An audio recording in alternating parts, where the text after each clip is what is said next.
Radyo Bandera, RP1, Bobo Radyo, GMA, and Zaraga News Live.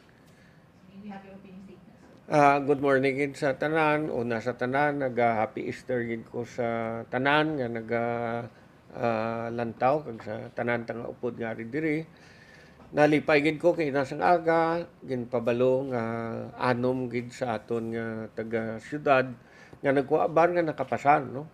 Kag may nadunggang pa kay may isa pa ko ginasponsor man nga nakapasan man. So nalipay ako because kadako sang sakripisyo sa mga nagatuluon sang law and kung makapasar sila kadako man nga kalipayan sa ila pamilya kag sa ila man personal. Ang syudad bisan nga amo ni nga may kampanya kag may politika sige ang aton nga mga projects no kag subong aga bago ko lang natapos meeting ang aton nga mga architect kay ang mga plaza nga mga kulang-kulang pa nga obrahon ang mga plano sa parehas abidira may community center kita sa La Paz, may learning center man dira sa La Paz, ang mga ginaubrada subong nga manung tapos na nga Koypan ginasemento na sang PEDC parang matinaw ang tubig dira no. Sige man po obrada Japon no and ang aton nga community center man sa La Paz gina-finalize namon ang mga detalye. Mayari kita isaylohan sang aton nga fire department kay ang sa diri sa kilid bala sang aton nga Freedom Grandstand ginsaylo ta sila kay daw hindi na nami nga lugar para sa fire department.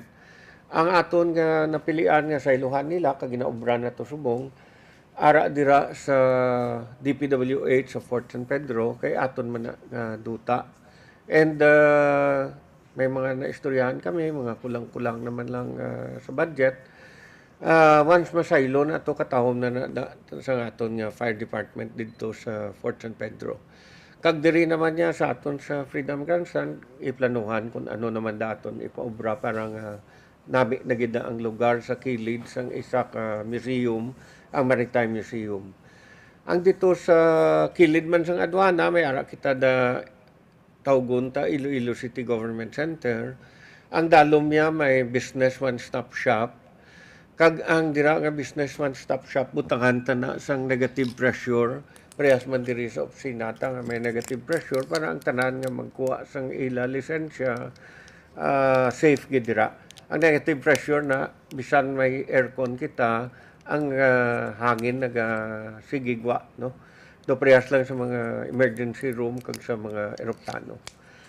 Ginaobra ta sina parang ang aton nga mga stakeholders hindi na kinahanglan magkadto pa diri sa City Hall para nga magkuha sang ila lisensya. Inaiya ginasugdan na.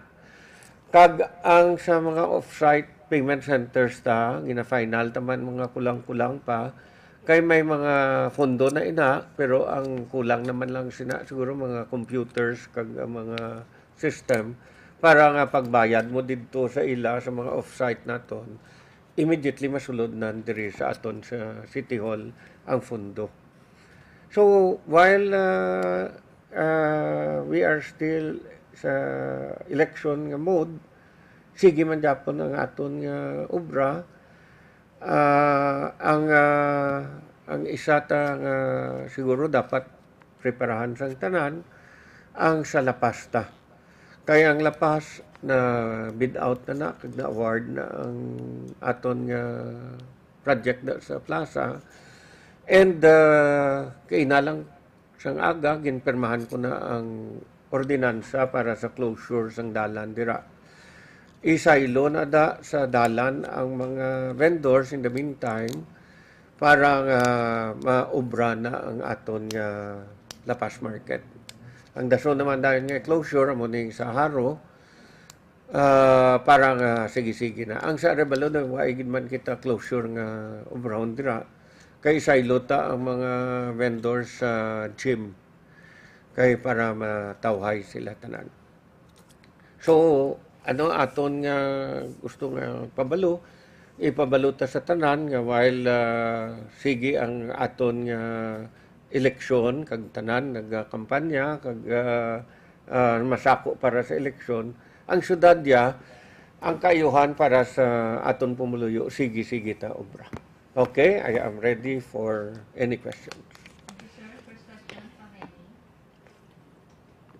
Mayor, good morning.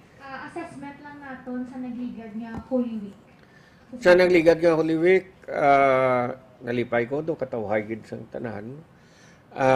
Gusto ko gali i-commend ang aton nga 5-man nga team. Ari na di sila gali. I did not even know that they're here already. Very sad that they were able to retrieve, I think, 2 bodies. No? Kadamo pa to gali sa mga waay nakitaan. Kay grabe gid gali igo sa aton sa Capiz. No? Gaulat ko sa recommendation ni Donna Magno kung ano gin man basi makahatag man kita sa aton nga bulig sa probinsya sang Capiz kag sa mga munisipyo nga apektado gid. Ang aton nga paghiwat sang Semana Santa do kanami, I think may mga simbahan nga nagasugod na balik sa prosesyon, may araman simbahan nga daw gabantay pa. But on the whole, I think our people started going back to church. May arap man Japon kulba, but dog amat-amat na balik. Kag gusto ko man nga i-remind gid ang tanan nga mapa-booster gid. Kag ang recommendation sang DOH to nga mga senior citizens kag immunocompromised pwede na maka second booster no after 3 months or 4 months. So siguro tanan, that's why kadamo pa sa mga bakuna bilin because of the jutay nga apprehension sa mga pumuluyo nga hindi magpabakuna. So balik kita sa Semana Santa. On the whole, I think everyone did their job. Maayo gid, tawhay aton nga traffic and ang aton nga CDRRMO ready man, handa man sa tanan, including our policemen.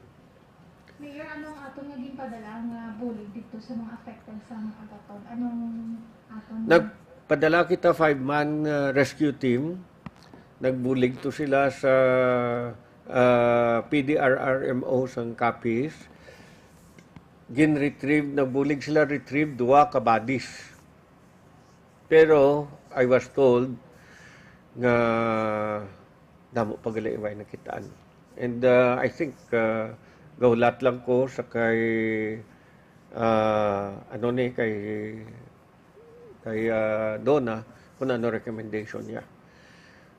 Ang aton gali mga schools do amat-amat nagabalik no and ang iban ka pangayo nga iatagan sila libre nga RT-PCR test do ay man taga likramo sina kay ti ang mga kabataan bala nga estudyante kung pabayron mo pa maluoy ka man kay ti kadako man sang ilang nga huol nga ibanan pagid ilang allowance kun ano. So any school nga gapangayo diri nga ang ilang mga kabataan hatagan ta sang libre nga RT-PCR test, we are giving them for free no. Kay ti the same time tutay naman lang nagapatest subong aton nga mga pumuluyo.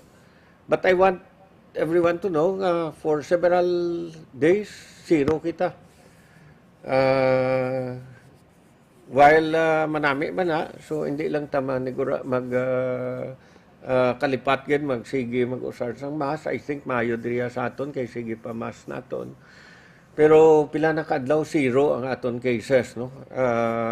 Very happy ako. Pero liwat balik ko booster gid no, mapa-booster gid ta.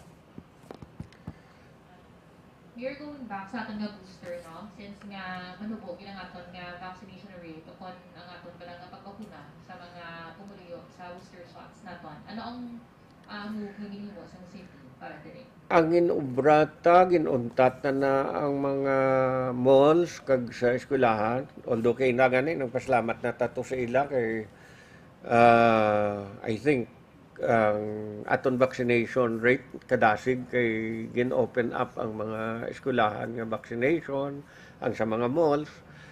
Ang mahinay tang rate is not the primary doses, it's the booster. Amo na nga sige tagid pangabay sa aton pumuluyo, ginubrata, ginbutang ta na ang mga vaccine sa mga health center. Why nakita mga mega sites, no? Pero ara na sa health center, kag ang health center na mismo nag-schedule sa mga barangay. Nakantuan na nila mga barangay. And easier for everyone to get their booster. Mayor, nag-determine sa COVID-19 team naton ang reason behind na manubong aton nga vaccination rate in terms sa booster. I think, hindi lang ko kabalo, no? Pero available lagi ng vaccines, ara na ang bakuna. Actually, kasululubra na ganit bakuna because sige man padala sang national sa aton diri. So we have Moderna, we have Pfizer, ang Janssen lang bing daw ay na, Sinovac, kag Astra, no? But ang tao daw may nay pa, no? Tiyan mo na, sige lang aton kampanya. We want everyone to be sure nga may protection lang tanan. Ina-follow up ko man gali sa NHA ang mga housing project to ni Senator Drilon, ni Kong Jamjam, para nga masige na sila. No? And I think mahayogin na nga sige-sige na. Ang aton nga beautification nagapreparar sa mga itanom ta to sa Sunset Boulevard kay kita bala ang matanom dira. So sige man tipon ta sa mga seedlings, flowering trees kag native trees nga itanom dira. But we will be ready. Ginahatag na sang sa aton na mo sang DPWH. So we will be ready with that. Kung pinsaron mo, no, may mga flowering trees all the way na halin sa punta sang Mega World hasta gina sa Oton. Kay ti may bike lane na da kag may highway. Kita matanom sang tanan nga tanom dira. Okay. Mayor, good morning. Mayor, nagpanawagan ang lima ka presidential candidates bala nga mag-atras si Vice President Manny Robredo sa iyang kandidatura. Anong reaksyon mo din, Mayor? It's a nice joke. They came up with a very dramatic press con just to say that they are not withdrawing. So I really hope they really think it out before they do something. No, it's a big joke. They came out as jokers. Ako, abyan ko si Bert Gonzales. I was a member of PDSP. Partido Demokratikong Sosyalista ng Pilipinas. But I tell you, nahuya ako nga madala ang ngalan ko sa PDSP. Sa ginobra ni Bert Gonzales, nakahuluya. You know, I cannot even think nga obrahon nila ina. Ang amon nga mentor nga si Father Intengan would be turning in his grave, no? Sa ginpang obra ni Bert Gonzales nga hindi lang kaladlawan, daw stupido. Ano to nga balya? Islandang number 2 sa number 3. Ito number 2 na gani ito. Ay, sus, bot na siya. Ginobraya kaladlawan, lawas siya. Nahuya ako nga nag-upod ako sa una sa PDSP. Mayor, dili naman kita tinanuhay-tuhay mo ng mga reaksyon sa mga Pilipino galing sa pagbeto ni Presidente Duterte sa SIM Card Registration Act. Kaya dako man ang mabulig si Mayor, especially sa pag-track sa mga scammers. Bala, ano naman yung pananawan mo din, Mayor? Ang ano? Ang pagbeto bala ni Presidente Duterte sa SIM Card Registration Act. ti ang iban mga Pilipino pabor tani diri kay ti dako ni ang bulig sa pag-track sa mga scammers, Mayor. Ano yung I think tani nami gid na no because marehistro ang mga prepaid pero pagbito sa presidente why kita maobra because it is within his constitutional right. Ang depende na iya sa Congress kung i-override nila but I don't think the present composition of Congress will be able to override. Pero ako favor gid ko tani. Kadamo gid nagausar sang cellphone no. Gapamahog, extort, kung ano-ano pa. And kung marehistro tanan tani, mabalaan tagid kung sino ang tag-iya sang inang cellphone. And even trolls no sa social media. Kung kisa may ma-post sa social media kag kadamo-damo sang nagasabat dayon kung waay na rehistro hindi ka nakabalo kung hindi na nagalalin. Ako tani favor gid but why ta maobra kay tigin veto sa presidente. Now, Mayor, balik lang ko diri ba lang, Mayor, sa syudad. Kay kung magbukbo, ba lang mamuno kapag ulan, ilabi na pag las-las ni Bagyo Agaton, ba lang nasa upan, di ka dali sang grabe nga pag-ulan man. Di masami nga ginareklamo sa mga pumuluyo, hindi dali mag-subside ang tubig ba mangod man sa hindi pa makaayo, yung mga drainage system diri sa syudad. Anong lihok kasi na diri, Mayor? May mga areas gid man nga may mga pagbaha nalista na tanan kagin kadtuan gina sa aton nga city engineer and kung ano ang pwede naton na mapaobra ipasulod ta sa dason nga supplemental budget. Pero ang isa gid siguro nga dapat naton pasalamatan ang aton Iloilo floodway no because kung why siguro sa Iloilo floodway nagbaha naman kita sa Aro including my own house no. Kag gin-request ko na gani ang DPWH kay naglimpyo na kita dira sa dredging balasang aton Dungon Creek o galing hasta pa lang na dira sa Kalubihan. Gin-request ko ang DPWH nga ipasigihon nila halin sa Kalubihan diretsyo na hasta sa Sambag para ang mga island dira subong sa creek makuha gid tanan. Kag balikan na nila kuno. Ang ginaobratan na dula sa DPWH kay wa kita ya dredger nga aton ang dredger sang DPWH sang kinausar ang aton kita ang nagahatag sang gasolina para sina. Gusto ko man i-report gali sa subong as of 12 o'clock zero man gyapon cases ta. So kapasalamat gid kita.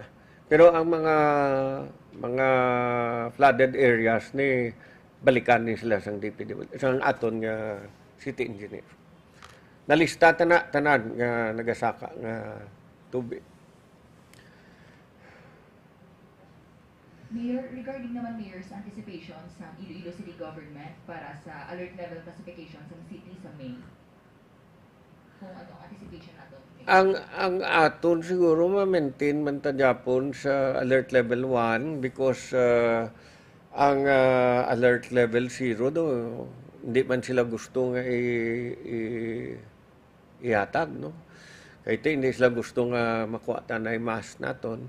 I think even with the political season ang cases ta lubo because nga taas ang aton nga primary doses kag bisan hindi madasig ang aton nga booster ang rate naton sang boosters madasig kumpara sa iban.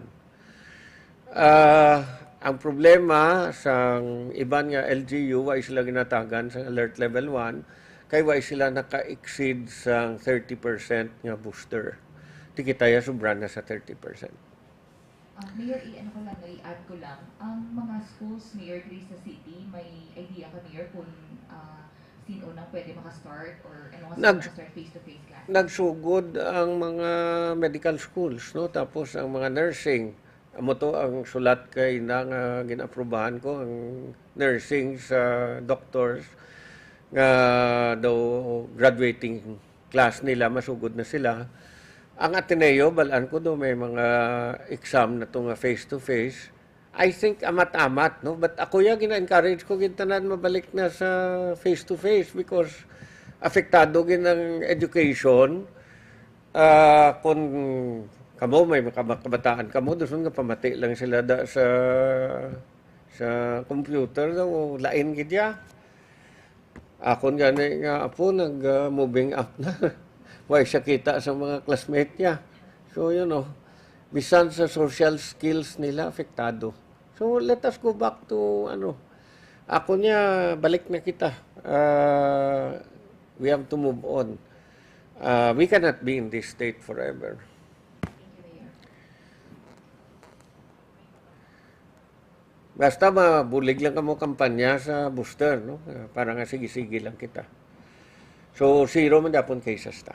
Mayor, ang assistance natin nga ipanagdag sa mga affected LGUs, money ni siya financial assistance ang plano tayo hatag. Yes, muna, magigina sa proseso, hindi lang ko kabalo kung mga exempt ina, kung may issues pa na sa Comelec, kaya balaan mo, financial assistance, hindi mo matag sa tiyempo sang election. But ang ginatanaw, tumatag kita part ng aton calamity funds sa copies, kag iban ng mga munisipyo nga apektado. Kung kinahanglan mahulat kita after sang election ban, mahulat kita after sang election ban. But I think everyone should understand nga kadako gid sang epekto sa mga munisipyo didto sa Capiz, no? Kag sa iban sa Northern Iloilo. And kita bilang isa sa mga LGUs nga ayan apektuhan, I think dapat aton responsibilidad nga makabulig man sa ila. Question ko lang, sir, from Brenda Panayus. Kamusta ang campaign naton sa rabies? Sa Rabies, sir. Rabies. sige kita, no? And ang aton nga mga nga city vet, sige kadto sa mga barangay kag dito na sila mismo ga-injection sa mga ido kag kuring. Kag nagbakal ko ganito pila man lang ka flu vaccines. Basi sino sa inyo gusto mapa-vaccine sa flu para lang matamat na bala parang nangayo ko sa DOH pero wala pa sila supplies, no? So nagbakal ko pila ka bilog para sa aton diri kag kun sino man sa inyo interesado pwede man kamo makapabakuna karon ang City Health man makadto ikaw na lang Lucy sa ila. Although ako pwede man ako ka injection sa inyo. Kay kada adlaw ga injection man ko sa akon insulin. Mayo gid maka-vaccine kamo. Bag-o na nga ano tawag nila, quadrant nga flu. Last year natagan kita 10,000 ka flu vaccines na ubos na gid tanan pangbakuna diri sa syudad. So subong kaulat-ulat kita kay way pa sila naka-procure. Pero ang aton nga galing isang very exciting para sa syudad ang dog pound ta. Mabisita kita to kung ready na kay para matanaw nyo. Ang nagabulig ang mga estudyante taman dira sa TIIC. Once nga ready na malibot ng city vet kag dalon dito ang mga layaw nga mga ido. Naga-coordinate man kita bala sa mga fast food chains. Kaya kung nara na da mga ido, basi bala matamaan kita sa pagkakaon. Hindi man ta ka pakaon sina sa dog food. So mga leftover nga iya sa mga fast food, doon na istorya na ito ni Mati, pila ka fast food, matag sila sa aton. Dason obrahon na lang naton. May tawo lang ito nga mahimos para sa ila. So very exciting ang syudad. Sa Subong, even with the campaign, we will be doing all the plazas, all the markets, kag may isa kita ka ospital nga ipaobra. In the meantime, ang aton diri nga legislative building inaobra na dira, ang duga nga officer sa babaw may araman para nga maghalog kita diri sa City Hall kag hindi kita magilinutok para kung magbalikin man ang pandemic, ang mga virus, hindi na madasig diri sa aton. Siguro pamangkot, sir, okay na. Okay na? So, thank you gid kag happy Easter sa inyo tanan.